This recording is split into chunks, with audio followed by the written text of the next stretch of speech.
नमस्कार दोस्तों, national scholarship portal पर सेंटर सेक्टर स्कॉलरशिप के फॉर्म भरना स्टार्ट हो चुके हैं। तो दोस्तों आज के इस वीडियो में हम देखेंगे कि आप सेंटर सेक्टर स्कॉलरशिप का फॉर्म कैसे फिल कर पाएंगे और साथ ही साथ यहां पर कुछ स्कीमें, कुछ नई स्कीमें भी जुड़ी हुई हैं, उन सभी को देखेंगे। सबसे पहले आपको कुछ, यदि यहां पर देखना चाहते हैं कौन कौन सी स्कीम रजिस्टर्ड है जिनके फॉर्म आप यहां पर अप्लाई कर सकते हैं, तो इस 3 डॉट पर क्लिक करेंगे। यहाँ पर स्टूडेंट कॉर्नर आपको दिखाई दे जाएगा।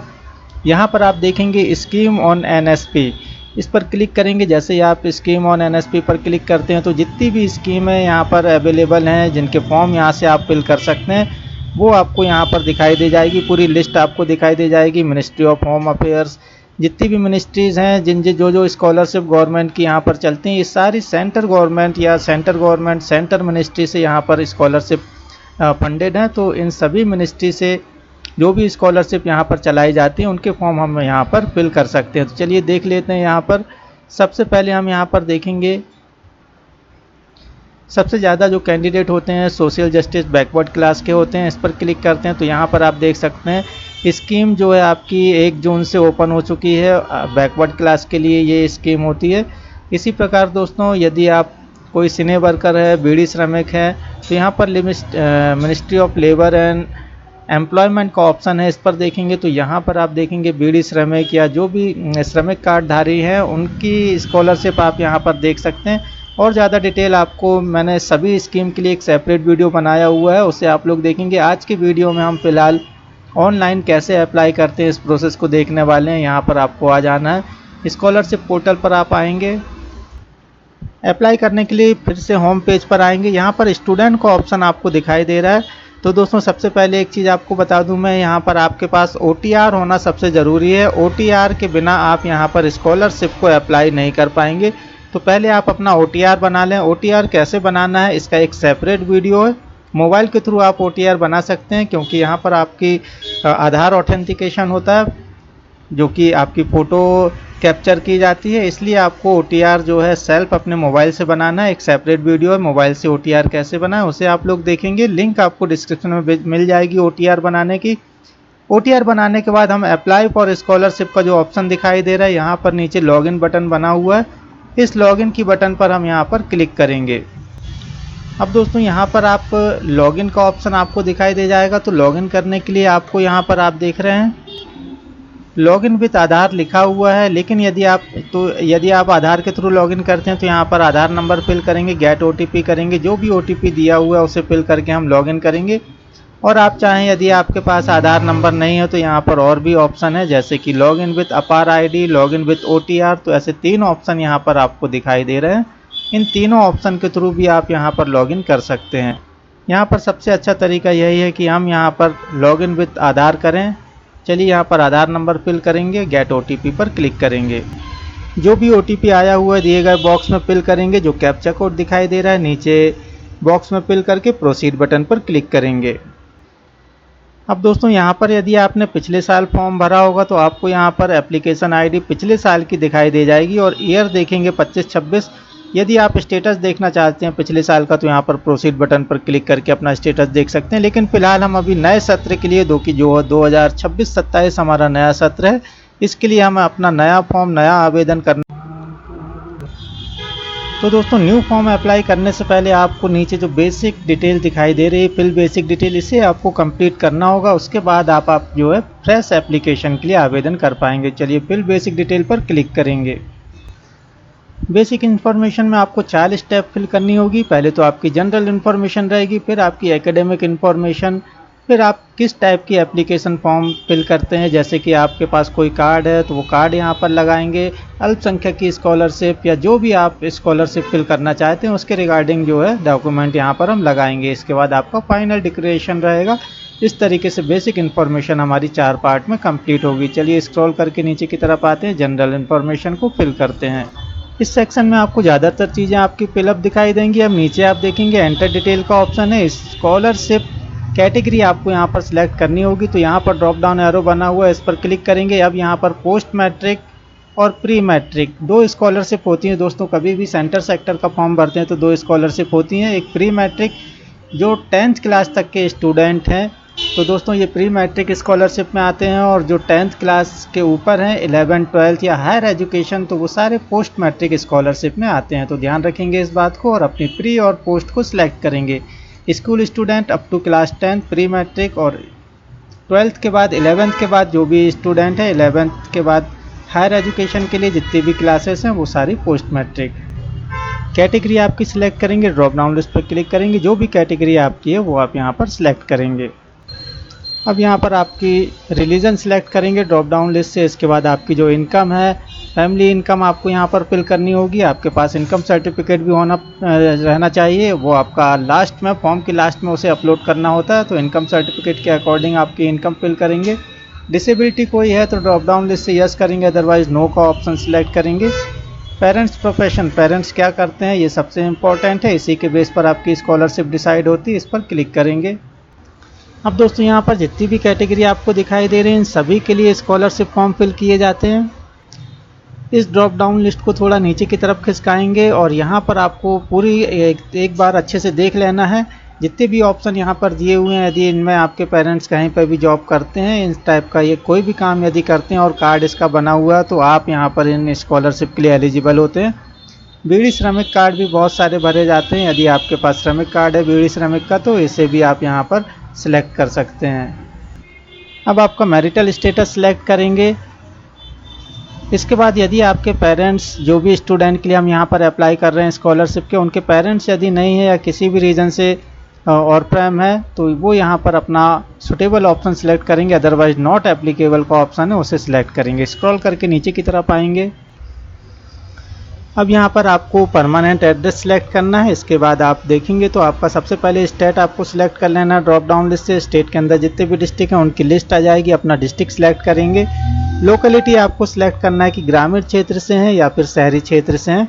तो यहाँ पर आपको सिलेक्ट करना होगा जो सर्किल बना हुआ है ग्रामीण क्षेत्र का और शहरी क्षेत्र का, इस पर क्लिक करेंगे। जैसे ही आप इस चेक बॉक्स पर, इस सर्किल पर क्लिक करते हैं, आपके सामने ये एड्रेस फिल करने का जो है पॉपअप विंडो ओपन हो जाएगी। तो यहाँ पर आपका कंप्लीट एड्रेस फिल करेंगे और प्रोसीड बटन पर क्लिक करेंगे। इतना करने पर ऊपर वाले बॉक्स में आपका एड्रेस दिखाई दे जाएगा। अब नीचे जो बॉक्स है इसमें पिन कोड फिल करेंगे, सेव एंड नेक्स्ट बटन पर क्लिक करेंगे, ओके पर क्लिक करेंगे।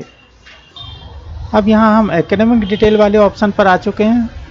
अब यहाँ पर आपको सबसे पहले अपना इंस्टीट्यूट सिलेक्ट करना पड़ेगा। यदि आप स्कूल में पढ़ रहे हैं तो स्कूल सिलेक्ट करेंगे, और यदि कॉलेज में है तो कॉलेज। सबकी लिस्ट आपको इस पर जैसे ही क्लिक करेंगे तो उसे आपको सिलेक्ट करना होगा। तो चलिए सर्च कर लेते हैं, आपके स्कूल को क्लिक करेंगे गेट योर इंस्टीट्यूट पर। अब यहाँ पर 3 ऑप्शन है आपके स्कूल को सर्च या कॉलेज को सर्च करने के। एक तो आपका नाम से सर्च कर सकते हैं, दूसरा आपके पास ITI NCVT की डिटेल हो, या तो फिर आप तीसरा ऑप्शन है UDICE कोड आपको पता हो अपने इंस्टीट्यूट का, तो उसके थ्रू भी आप यहाँ पर सर्च करते हैं। सबसे अच्छा ऑप्शन है सबसे फर्स्ट नंबर पर एड्रेस के थ्रू। तो अपना स्टेट सिलेक्ट करेंगे, जिस भी इंस्टीट्यूट आपका इंस्टीट्यूट जिस स्टेट में है, फिर जिस डिस्ट्रिक्ट में है उस डिस्ट्रिक्ट को सिलेक्ट करेंगे। उस डिस्ट्रिक्ट के अंदर आपको यहाँ पर अब इंस्टीट्यूट का नाम फिल करना है, तो पूरा कंप्लीट नाम फिल नहीं करेंगे, सिर्फ 1 या 2 शब्द आपको इसमें फिल करने हैं और सर्च बटन पर क्लिक करना है। जो भी आप शब्द इस बॉक्स के अंदर फिल करेंगे उस शब्द से मैच खाते हुए जितने भी स्कूल होंगे उस ज़िले में वो आपको यहाँ नीचे दिखाई दे जाएंगे। तो अब आपको इस स्कूल को सिलेक्ट करना है या इस कॉलेज को सिलेक्ट करना है। आपके स्कूल या कॉलेज के नाम में एक चेक बॉक्स बना हुआ है, सर्किल बना हुआ है, इस पर क्लिक करेंगे। आपके स्कूल कॉलेज का नाम दिखाई दे जाएगा, यस बटन पर क्लिक करेंगे। अब यहाँ पर आपको अपनी क्लास सिलेक्ट करनी है, जिस भी क्लास में आप वर्तमान में पढ़ रहे हैं वो क्लास आप यहाँ से सिलेक्ट करेंगे। इसके बाद आपका किस डेट से स्कूल या कॉलेज लगना चालू हुए हैं वो आपको इस सत्र के लिए डिटेल फिल करनी होगी। अब यदि आपका एनरोलमेंट हो चुका है तो इस बॉक्स में एनरोलमेंट नंबर फिल करेंगे। किस ईयर में आपका एनरोलमेंट हुआ वो ईयर यहाँ से सिलेक्ट करेंगे। रोल नंबर यदि आ गया तो फिल करेंगे, अदरवाइज इसे ब्लैंक छोड़ेंगे। सेक्शन लिखने की ज़रूरत नहीं है, नीचे की तरफ आएंगे। मोड ऑफ स्टडी में आपको रेगुलर ही यहाँ पर सिलेक्ट करना है, तो रेगुलर का ऑप्शन अवेलेबल है, रेगुलर सिलेक्ट करेंगे। अब यहाँ पर आप देखेंगे आप हॉस्टलर हैं तो यस करेंगे, अदरवाइज़ आपको नो पर क्लिक करना है। अब यहाँ पर आपको प्रीवियस एकेडमिक डिटेल फिल करनी होगी, जो ड्रॉप डाउन लिस्ट पर क्लिक करेंगे और पिछले साल की, आप पिछले साल यदि आप 12th में है तो 11th की, फर्स्ट ईयर में है तो लास्ट ईयर 12th की, प्रीवियस ईयर में आप जिस भी यूनिवर्सिटी या बोर्ड में थे तो उस यूनिवर्सिटी या बोर्ड को यहाँ पर सर्च करने के लिए इस बॉक्स में एक दो अक्षर या एक दो शब्द उस यूनिवर्सिटी या बोर्ड के लिखेंगे तो आपको नीचे आपको वो बोर्ड यहाँ पर दिखाई दे जाएगा। अपना बोर्ड यहाँ पर सिलेक्ट करेंगे, प्रीवियस ईयर सिलेक्ट करेंगे, पासिंग ईयर आपका जो क्लास है प्रीवियस वो सिलेक्ट करेंगे, फिल करेंगे और यहाँ पर प्रीवियस ईयर के परसेंटेज फिल करेंगे। इतना करने के बाद सेव एंड नेक्स्ट बटन पर क्लिक करेंगे। अब यहाँ पर आप कॉम्पिटिटिव एग्जाम की डिटेल यदि फिल करना चाहते हो तो करें, अदरवाइज आपको सीधे सेव एंड नेक्स्ट बटन पर क्लिक करना है। अब यहाँ पर आप देखेंगे कि जैसे ही हमने क्लिक किया तो यहाँ पर ये बोल रहा है कि application specific detail are not required, मतलब थर्ड वाला जो ऑप्शन है वो हमारे में स्किप हो रहा है। तो आपके में भी यदि ऐसा होता तो आप यदि स्कूल के स्टूडेंट हैं तो शायद स्कूल के स्टूडेंटों में ये होता है। तो यहाँ पर आपको कंटिन्यू पर क्लिक करना है और सीधे आपको लास्ट वाला जो पोर्शन है एप्लीकेशन अंडरटेकिंग, जैसा कि हमने स्टार्टिंग में कहा था 4 पोर्शन हमें फिल करने हैं, तो कंटिन्यू पर क्लिक करेंगे। यहाँ पर हमारा ये जो थर्ड ऑप्शन है ये स्किप हो गया है। अब सीधे हम एप्लीकेशन अंडरटेकिंग पर आ चुके हैं। अंडरटेकिंग आपको यहाँ दिखाई दे रही है। अब यहाँ पर आप देखेंगे आपको नीचे चेक बॉक्स दिखाई देगा, इस पर क्लिक करेंगे एंड सबमिट बेसिक डिटेल पर क्लिक करेंगे, यस पर क्लिक करेंगे। इस तरीके से यहाँ पर हमारा जो बेसिक डिटेल है वो यहाँ पर कंप्लीट होती है। ये मैसेज में भी आपको इस तरीके से दिखाई दे जाएगा। अब आपसे ये कहा जा रहा है गो टू अप्लाई फ्रेश पर, तो ओके पर क्लिक करेंगे और यहाँ पर अप्लाई फ्रेश का ऑप्शन दिखाई देगा, इस पर क्लिक करेंगे। एक बार फिर ओके पर क्लिक करेंगे, फ्रेश आवेदन पर क्लिक करेंगे। फ्रेश पर क्लिक करते ही शैक्षणिक वर्ष 2026-27 के लिए आपके सामने एप्लीकेशन फॉर्म ओपन हो जाएगा। स्क्रॉल करके नीचे की तरफ आएंगे, नीचे 2 चॉइस बॉक्स हैं, दोनों पर क्लिक करेंगे और फिर आई एग्री बटन पर क्लिक करेंगे। अब नीचे आपको एप्लीकेशन टाइप पर स्कॉलरशिप सेलेक्ट करना है और फिर अप्लाई बटन पर क्लिक करना है। इसके बाद फिर ओके बटन पर क्लिक करेंगे, एक बार फिर ओके बटन पर क्लिक करेंगे। अब यहाँ पर आप देखेंगे आपको 2026-27 शैक्षणिक सत्र के लिए आपका एप्लीकेशन नंबर यहाँ पर दिखाई देगा और साथ ही साथ प्रोसीड का बटन बना हुआ है। तो आगे की प्रोसेस को करने के लिए प्रोसीड बटन पर क्लिक करेंगे। इतना करने के बाद आपको इस तरफ स्टेटस की डिटेल दिखाई दे जाएगी। आप ड्रॉप डाउन एरो पर क्लिक करके यदि आप स्टेटस सबके चेक करना चाहें तो कर सकते हैं, अदरवाइज आपको सीधे फिल एप्लीकेशन का ऑप्शन दिखाई दे रहा है, फिल ऑब्लिक एडिट एप्लीकेशन पर क्लिक करेंगे।